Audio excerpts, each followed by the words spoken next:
Hello, everyone, and welcome back to Doge Watch. Well, Elon Musk just kind of blew up the world. Here was his tweet. I'm sorry, but I just can't stand it anymore. This massive, outrageous, pork-filled congressional spending bill is a disgusting abomination. Shame on those who voted for it. You know you did wrong. You know it. Now, this is somewhat controversial because obviously the Trump administration pushed hard for this budget to go through, in part because they wanted to get back to this idea of regular order. They wanted to deal with certain tax cuts. They even did some things that a lot of conservatives really liked, like me, like defunding Planned Parenthood. But this all begs the question, is that as far as we really could have gone? Now, regardless of what Congress does, Doge is going to continue to work. Elon Musk, the Trump administration, has promised this. And if you want to find out everything that Doge is doing, you can go over to Ground News, because Ground News has a specific Doge page where you can look up all the latest articles on what is going on with Doge. Now, remember, Ground News is a website and an app that gathers related articles in one place so that you can compare headlines, helping you to understand not just what's happening, but who's telling the story and why. So if, like us, you are frustrated by the fact that the mainstream media does not do a good job of reporting on Doge, go over to ground.news/Doge and check out all of the different features they provide. In fact, if you go over there right now to ground.news/Doge, you can get 40% off the Vantage plan, which will give you access to all the features that we use in order to keep track of the latest news with Doge.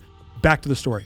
Now, I certainly understand the people that like the things in this budget, that want to see those things go through, the sort of people that will say, look, Nick, there are certain political realities that cannot be ignored. I understand all of this. I've served in a legislature for 10 years, and I've heard all of these arguments. But I'm going to tell you right now, I share Elon's frustration. And I'm a little bit tired of feeling like the moment I want us to do more, I'm constantly told by leadership that, well, we just can't. Well, Nick, you don't understand. We've got midterms to worry about. If holding power doesn't mean you can actually do substantive things, and I don't just mean surface level substance, I mean getting to the root cause of so many problems that we have in this country, which all goes back to a massive bureaucracy and federal spending. If we can't actually address it with the power we currently have, what is it going to take? So I understand why Elon's frustrated. Because he came in here with this understanding that, look, we're going to identify these things. And look, he had much bigger ambitions when this initially started. He thought we were going to find $2 trillion worth of stuff. I personally think you could, but then you get into some really politically unpopular things. He found $170 billion, roughly. Some people say it's less. Fine. Let's say $150 billion. Did we get $150 billion in cuts? No. Why? Well, we just had certain senators. We had certain Republican congressmen that, it was a little touchy for their district. That is always going to be the case, ladies and gentlemen. You want to know what the primary difference is between Democrats and Republicans? It's this. When Democrats are in power, they're not afraid to do things that will cause them to lose power temporarily if it means they get the sort of permanent structural changes that will ensure that they get back power in the future. And Republicans are not. They're not willing to do it. They're not willing to make the cuts. They're not willing to go back and make an argument to somebody and tell somebody no. I'm going to tell you right now, I got frustrated with it. After 10 years in the Virginia General Assembly, I announced I'm retiring. Why? Because I also got tired of saying, this is ridiculous. Why don't we show a genuine contrast between us and the Democrats? Well, it'll cost us seats, Nick, and then we can't take back the majority. Okay, when we have the majority, what can we commit to? What will we commit to doing once we have the majority? You know what the answer was? Nothing. Not being Democrats. So I'm sorry. I understand. I have some really good friends that voted for this, and I understand why they did. I understand why Donald Trump wanted it. I still support the Trump administration. I still support my friends that felt like they had to vote for this because at least we're going to save babies by defunding Planned Parenthood. But here's what I'm going to get to, and please hear me when I say this. It shouldn't have to be an either or proposition. We are sitting at a point where more voters than ever before, more young voters than ever before, are actually giving the Republican Party a chance. And a lot of that is because Donald Trump.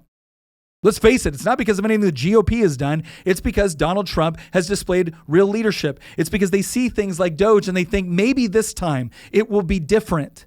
And then it got to Congress and we found out, gosh, it just wasn't all that different. And look, as much as I support the Trump administration, can I just say this out loud? We need to figure out who our real friends and our real enemies are in Congress, because it isn't the guys like Chip Roy or Thomas Massie or Rand Paul who have demanded more, who wanted more cuts. They've been fighting this fight for years. And I get that it's important to show the American people that we are getting things done. But you know who the real problem is? It's not the guys wanting to cut more. It's the guys that are constantly slowing things down. Oh, because if we don't do this, you don't understand, I'll lose my district. Look, I'm not saying they don't have a point. I'm not saying that certain votes might be difficult and could cost certain members their elections. It could cost certain majorities. I am saying this. The Democrats and the progressives have operated under the understanding that if they move as far and as fast as they possibly can when they have power, even when they lose intermittent elections, they'll be back and they'll have a bigger bureaucracy to work with, a bigger budget to work with, and they'll be able to manipulate it in the ways they want to push their ideological agenda at the expense of taxpayers. Republicans, on the other hand, it's like, no, we got to keep the majority because we got to stop all the things the progressives are doing. If you don't exercise the power the voters have given you in order to do the things that you said you would do, you will lose power. They lose power temporarily because they move too fast. You lose it because you don't do enough. Can you imagine the sort of benefits that would be recognized, the sort of structural changes that could take place that could actually benefit this country if we actually had Republicans that were genuinely interested in strangling the beast, which is the federal bureaucracy, which leads to the inflationary monetary policy, which leads to the inappropriate income inequality, which leads to people not thinking they can buy a house or raise a family, which leads them to believe, because the evidence seems to point in that direction, that their future will not be as bright as their parents. That is the federal bureaucracy. This is the chance to cut it. The best argument has ever been made for cutting the federal bureaucracy. More people are on board with it than ever before, and yet.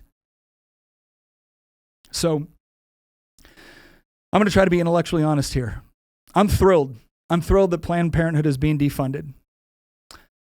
I'm thrilled that there's good tax cuts in this bill.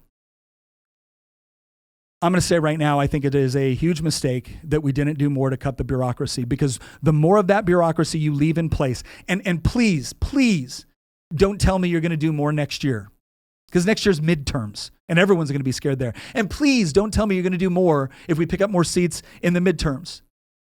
Now is the time. These 2 years are the time.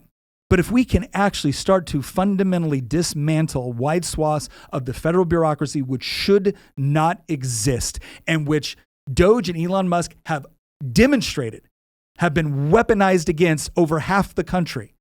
If we don't have the political courage to start to really tear that apart now, please don't try to convince me you're going to be able to do it more in the future. Now's the time. I applaud the people that are being courageous on this. I understand. I do. I understand it's difficult. I'm not going to diminish that or dismiss it.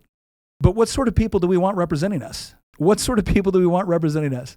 I would like people who are courageous enough to take a vote that they know is right, but will cost them their seat. Because when you're actually taking one of those votes that makes the sort of structural change that is necessary, here's what happened. All of our tax dollars that are being used against us dry up, and they don't get to use them in the next election. They don't get to engage in the same practices that they did before. They don't get to force me to fund them. But that only happens if you're actually willing to take the hard votes. Cowardice is contagious, but so is courage.